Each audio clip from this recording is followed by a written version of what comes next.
I just saw the end of episode 3 of Daredevil, and all I can think about is the frogs.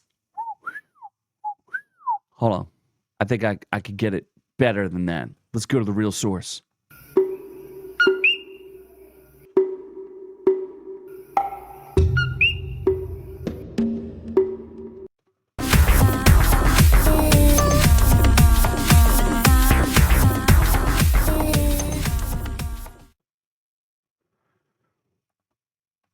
That's right. I am the man you may know as Z from Our Reviews Will Kill You. And I just got done watching Daredevil episode 3, and I'm thinking it's actually better. I ranted about episode 1, didn't really do an episode 2 because they're kind of one and the same. They released both at the same time. And I guess my major takeaways were, wow, obviously spoilers. I'm going to spoil the episode as well, so be prepared for that just ahead of time, because I'm also going to go over the ratings because it's not looking so good. But as far as Daredevil goes, it's a continuation of the Netflix season, which I watched all of.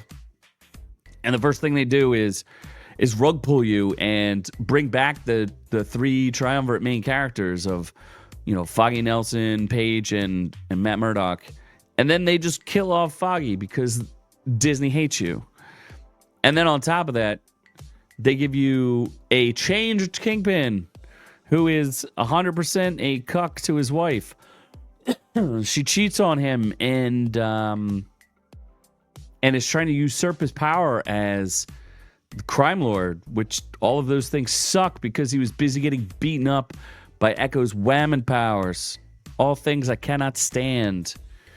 So now we're on to episode 3, which is a much different animal. It's really more of a trial episode and of Hector Ayala. So essentially in the first 2 episodes, you find out that there's additional vigilantes other than Daredevil.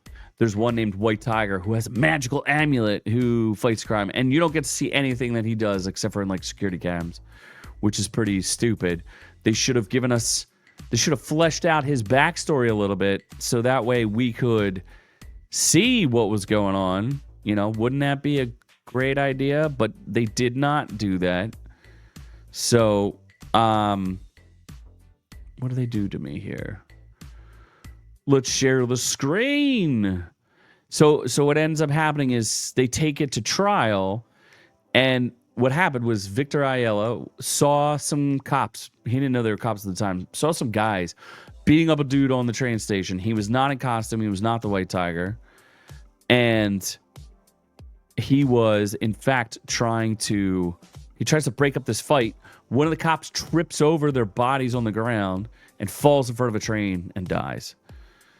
And they decide to try him for murder. And the guy that was getting beat up ran away. So the guy who was getting beat up won't testify. Nobody knows who he is. Matt finally figures it out, and he gets him, and he goes, all right, let's put on a trial, and I'm going to put him on the stand. So he puts him on the stand, and the guy flat out refuses. He's like, I don't know anybody. I don't know nothing. I don't know nothing about nobody. I may have been a criminal informant, but I don't know nothing about nobody. Never happened. Never happened. So that falls apart.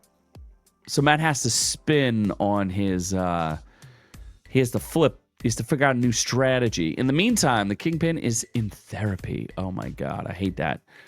I hate that he's in therapy, and essentially things are going on behind the scenes where, I don't know if his number one guy is going and talking to his wife, because he's like, I don't work for the mayor, I work for the man. Well, there's essentially additional crimes going. They're fighting each other. There's all this nonsense going on in the background where the criminals that used to be controlled by the Kingpin are all fighting each other and all useless. They owe each other money and they suck, whatever. What I think is interesting and that I don't like is kind of an interesting component. The Kingpin is trying to convince Vanessa that all this low-level criminal stuff does not matter. And there's a property and she's like, we could have money laundered $200 million through that property.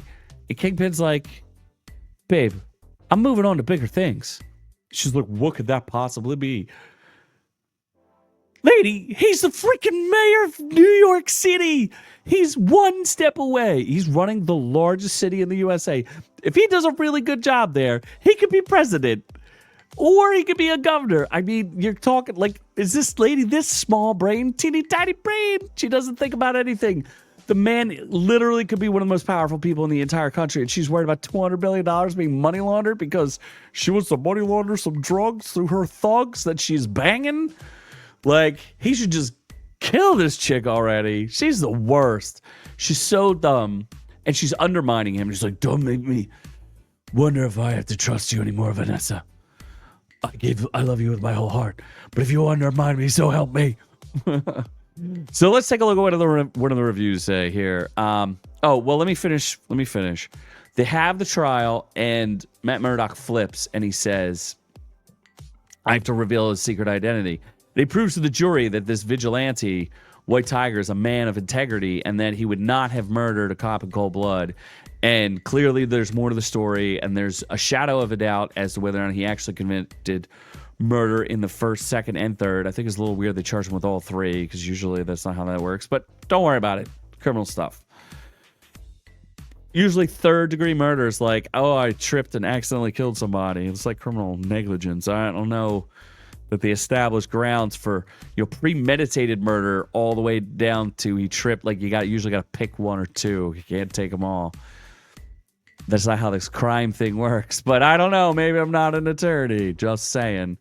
So anyway, it just sounded more dramatic, I guess, according to the writers, because they know anything about crime and writing. They don't know anything about writing. The first two episodes were not very well written. And this one's a little bit more interesting.